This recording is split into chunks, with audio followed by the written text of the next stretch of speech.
Good afternoon, everyone. The group 2 will be discussing the Edgar Dale's Cone of Experience together with my other members, Elmer John Castillo, Clarissa Balbin, Armondel Garcia, and Jonalyn Lalangan. But before we proceed to the discussion, let us try first to answer this fun and exciting activity we prepare for all of you. It's called Guess the Word. For this game, you're about to guess the word on those pictures we provided to help you to guess the word.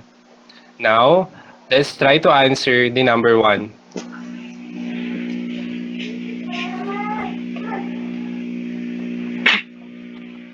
Right. The answer is cone of experience. Number two,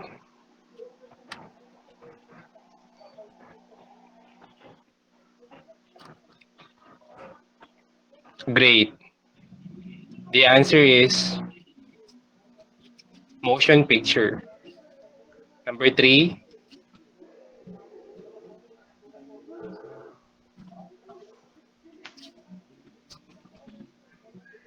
you're right.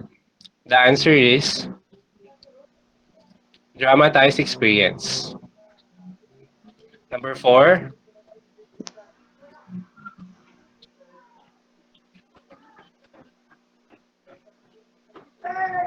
great. The answer is field trip. And the last one,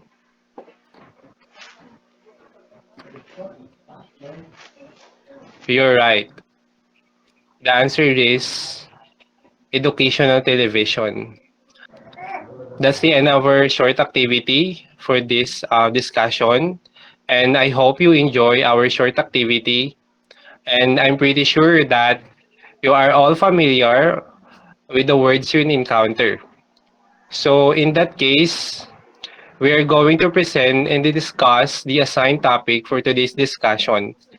But before we talk about Edgar Dale's Cone of Experiences, let me tell you a little bit background information to whom developed the Cone of Experience, which is Edgar Dale.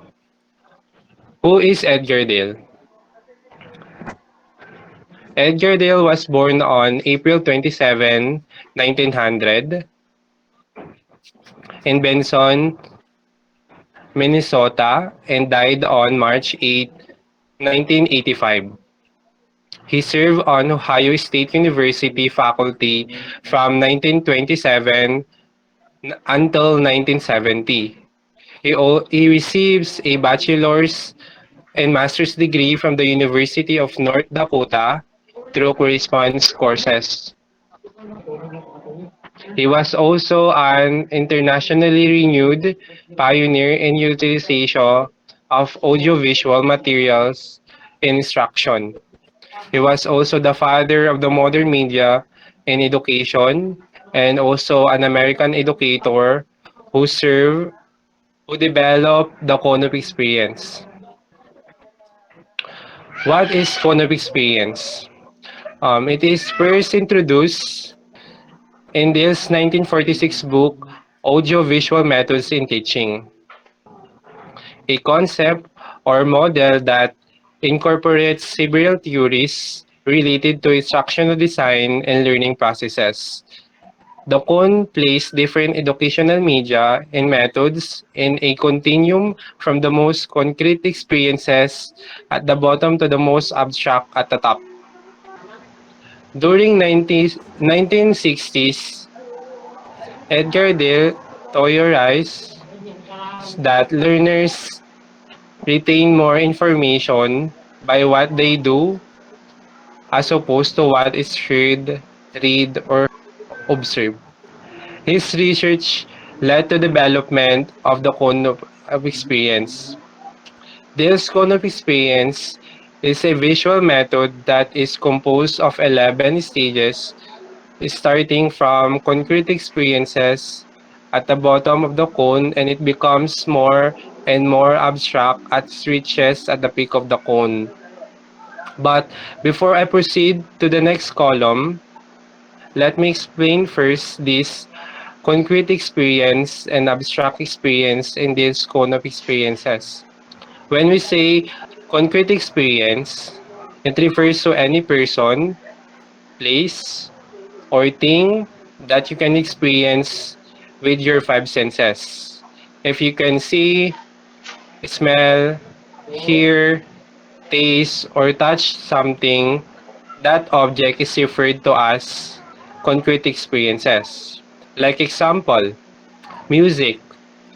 Music, definitely we cannot touch or taste, but we can hear your friends. We can see, touch, smell, and hear them since they are physically existing. A food, definitely we can see, touch, smell, and taste. Place like Baguio, we can see, touch Baguio when we go there. As long as na-involve yung five senses mo sa isang bagay or tao o lugar, it is referred as concrete experience. While abstract experience are used to refer to intangible things that exist as ideas or concepts. Tangible things, these are the things that have no physical form, meaning they are just ideas or concepts. For example, fictional or imaginary people, places. For example, the word Batman. Is Batman exists? Definitely no. Batman are just a fictional character na gawa ng imahinasyon ng tao. Like Narnia, it doesn't exist as well in real life as fairies. They are just made from imaginations of people. So, kapag concrete experience, nai-involve yung five senses mo sa isang bagay, tao, or lugar. Kapag abstract experience naman, it exists as an ideas or concepts only that they do not have physical form. Let's go back to the last column. The arrangement in the cone is not based on its difficulty, but rather based on abstraction and the number of senses involved. The experiences in each stage can be mixed and are interrelated. Hindi yung mas effective ang concrete and less effective ang abstract sa learning process ng mga estudyante. But concrete and abstract experiences are interrelated to each other and must use both in learning process of the students since both of them are important to serve and address all the needs of the learner in all domains of the development in order to help each learner in holistic development. And these are the 11 stages. The first stage is the direct purposeful experience. It is first-hand experience and it is bring direct participation in the outcome and uses of our all senses. So dito sa direct purposeful experience, sinabi dito first-hand experience meaning you experience it by yourself. So yung mga estudyante is sila yung gumagawa mismo ng kanilang activity para matutunan nila yung para matutunan nila yung kanilang activity. Example ng direct purposeful experience is in making a laboratory experiment and doing a PowerPoint presentation. Next is the contrived experience. Contrived experience it is edited copies of reality and used as subtitles for real things when it is not practical or possible to bring or do the real thing in classroom. So dito sa contrived experience, gumagamit yung isang guro ng mga makatotohanang examples para pang substitute sa example na hindi kayang dalhin sa loob ng classroom. So, like for example, sa science subject, yung mga lessons doon is all about, sabihin na nating solar system. So para mas maintindihan ng mga estudyante mo yung about sa solar system, syempre hindi mo naman kayang dalhin yung solar system sa loob ng classroom mo. Ikaw ay magpro-provide ng mga models ng solar system para mas lalong maintindihan ng iyong mga estudyante. Um, Example ng conserve experiences is yung models and mock-up. The third stage is the dramatized experience. It is a process of communication in which both participants and spectators are engaged, can range from the formal plays, pageant, to less formal tableau, pantomime, puppets, and role-playing. Dito sa dramatized experience, it is categorized in two, the acting and observing. In acting, it is the actual participation. Yung mga estudyante is pinagpa-participate sa mga role-playing ganon para mas lalong maintindihan yung kanilang activity, and yung isa naman is observing through watching naman dito. Parang sila yung audience para mas maintindihan yung um, activity na kanilang gagawin. Demonstration. It shows how certain things are and it visualizes of an important fact or idea. Demonstration. It is a visualized explanation of an important fact, idea, or process through use of pictures, drawing, film, and other types of media in order to facilitate clear and effective learning. It may be a description or an explanation of a process and illustrated by an examples. In this level, things are shown based on how they are done. Students learn through what they see on the board and what is presented in front of them. Field trips. The purpose of field trips or study trips is usually observation for education, non-experimental research, or to provide students with experiences outside their everyday activities such as going camping with teachers and their classmates. Field trips include events or activities where students leave the school grounds for the purposes of curriculum-related study part of the classroom or outside education. Field trips offers a unique opportunity of students to create connection which will help them gain understanding and develop an instrument of learning. Students on field trips sharpen their skills of observation and perception by utilizing all their senses. We know that going to place that we have never been to is fresh in our eyes, and sometimes we familiarize the place and what we see, and it it's the same with students, especially what they went to was related to their study.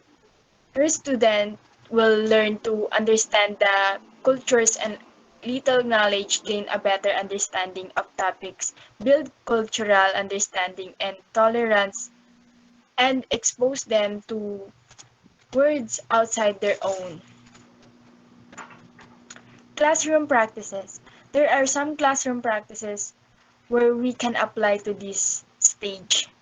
Study trips can be recreational and educational. Recreational refers to those activities that are done outdoors in the nature or somewhere not confined to our home or houses. As when we do study trips, we can apply the digital technology, interrogation, or bringing it into our trips such as smartphone, camera, pocket Wi-Fi, power bank, laptop, in order to either learning. The sixth level of Dill's cone of experience move us away from the most attract experience. Exhibits. In educational, the arranged working models are exhibited in a meaningful way, or experience that are for the eyes only. It's a great way to present students with exposure to new ideas, discoveries, and invention that would be difficult to display in a classroom settings. Most of the time, exhibits are experiences that are for your eyes only, but some exhibits include sensory experience, which could be related to direct, purposeful experience. In this level, meaning and ideas are presented to the learners in a more abstract manner. Motion and pictures, and educational television. Educational television is the use of television programs in the field of distance education. It may be in the form of individual television programs or dedicated specialty channels that is often associated with cable televisions. Examples of this is NASA Television and Discovery Channel. Motion picture is used to slow down a fast process. It can omit the unnecessary or unimportant material. Recent publications combine motion pictures and educational television in the same as they are similar mediums, but in the original model, they were counted as separate levels. These levels are all about learning videos and animations where both visual and auditory senses are being used. While these mediums don't create realistic experiences, they provide interesting customization options to create a deliberate learning experience. These manipulations include editing out irrelevant clips, zooming in on important details, and other more. Similarly, learners have the option to rewind or replay videos as needed. They enable the learners to process real-life processes or events through the on-screen recordings. Motion pictures and educational television include, for example, videos, animations, and TV programs which imply value and message through moving pictures. These are abstract experiences as learners focus on the observation instead of active participation. As a result, learners have little or no opportunity to participate or use senses other than seeing and hearing. But while streaming experiences can recreate the richness of reality, videos do present an on-screen abstractions of real-life processes and events. In fact, videos are effective for presenting movement and continuity of ideas. You could even say that motion picture and television provides a window to the world. Audio and pictures, also known as recordings, radio, and still pictures. It is for those students who cannot deal with the motion or pace of real event. This is usually understood by those who have difficulties in reading. Examples of this is listening to radio broadcasts, listening to music, and any random photos. These are visual and auditory devices which may be used by an individual or a group, can often be understood by those who have difficulties in reading, helpful to students that cannot deal with the motion or pace of real event or television. For still pictures, you can use it to transform abstract ideas to more realistic forms and can bring students close to the very point of the visual contact with reality itself. It can also help to assist the prevention of correction of misconception. Examples of this is pictures of sequence. Recordings can be a very useful tool too when creating and adding to existing learning materials and can help enhance text resources.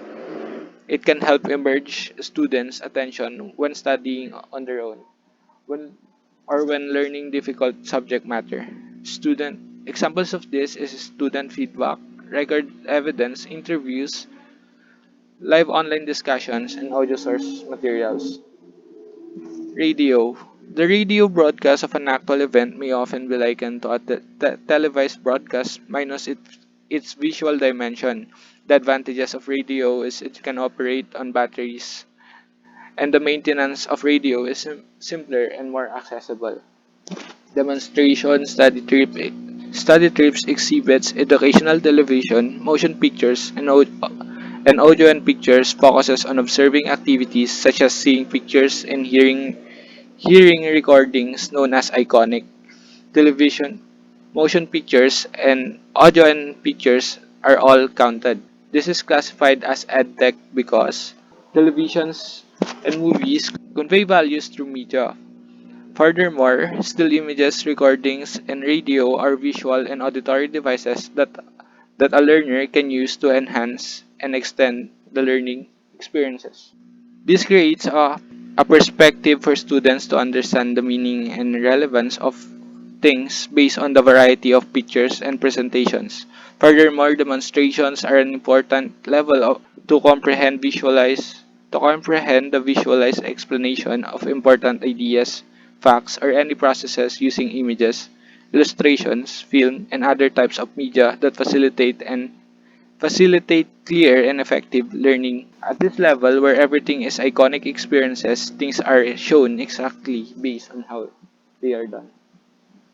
Visual symbols helps the student to see the ideas, events, or process with the use of different symbols.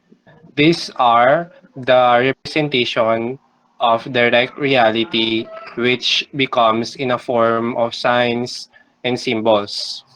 It helps the students, especially those who can easily understand the lesson with the use of different symbols. The examples of these are chalkboard, flat maps, and diagram, etc.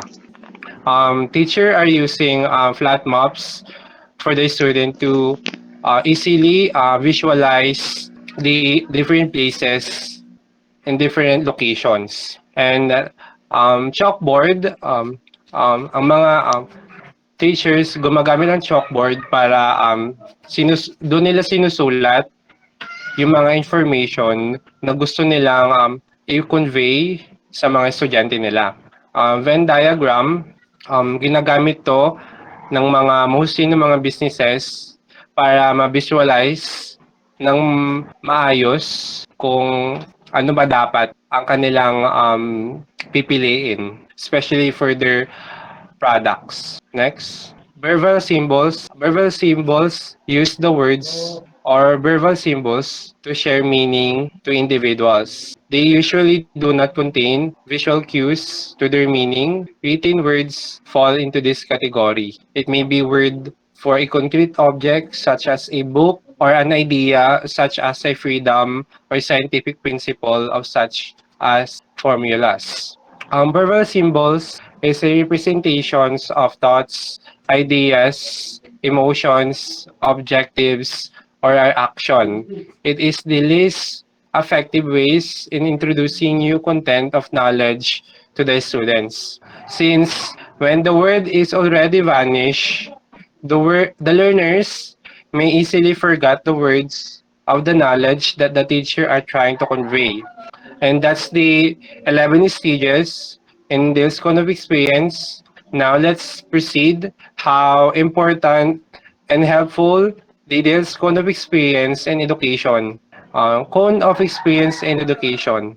This cone of experiences provides teaching and learning models that allow teachers to understand how to increase the retention rate of learners by involving the learners. The experiences in each stage can be mixed and are interrelated. Thus, in school setting, a balance must be achieved between concrete and abstract experiences in order to serve and address all the needs of the learner in all the domains of development in order to help each learner in holistic development. So, let's review. Since we're done discussing the lesson, let's find out if you really understand the topic. We provided a activity that composed of 15 questions. But before we proceed in answering the activity, let's do a recap. The first question is, what is Dale's cone of experience? Anyone who wants to share his thoughts?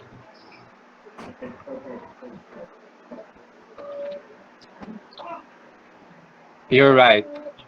Um, this cognitive experience, it is a theory that state that learners retain more information by what they do as opposed to what is heard, read, or observe.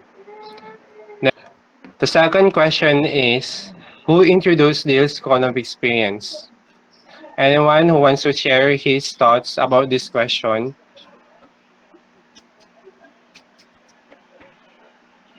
Great. Um, this cognitive experience introduced by Edgar Dale in 1946 in his book entitled Audiovisual Methods in Learning. The last question is, what are the 11 stages of this cognitive experience?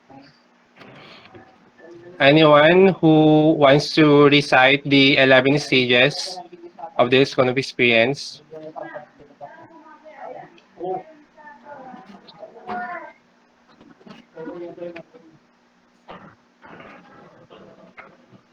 You are correct. The first stage is direct purposeful experience, contribute experiences. The third one, traumatized experiences. The fourth one, demonstration. The fifth one, field trips. Six, exhibits. Seven, television. Eight, motion pictures. Nine, audio and pictures. 10, visual symbols. And the last one is verbal symbols. That's the end of our discussion for today. And I hope you learned something for this discussion. But before we end this discussion, let's try to answer this question we prepare. And this questions, there's a two sets of questions. The set A is you are going to arrange the following according to degree of abstraction. For set A, um, arrange the following according to the degree of abstraction.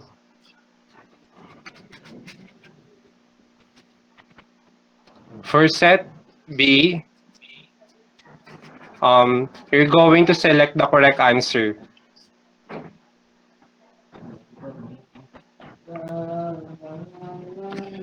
For the assignments, you guys are going to write an essay about your understanding of the topic. And you're going to submit it in the next meeting. That's it. If you guys have further questions or clarification about the our topic for today, don't hesitate to send us a message so that we can answer your questions. Thank you and have a great day.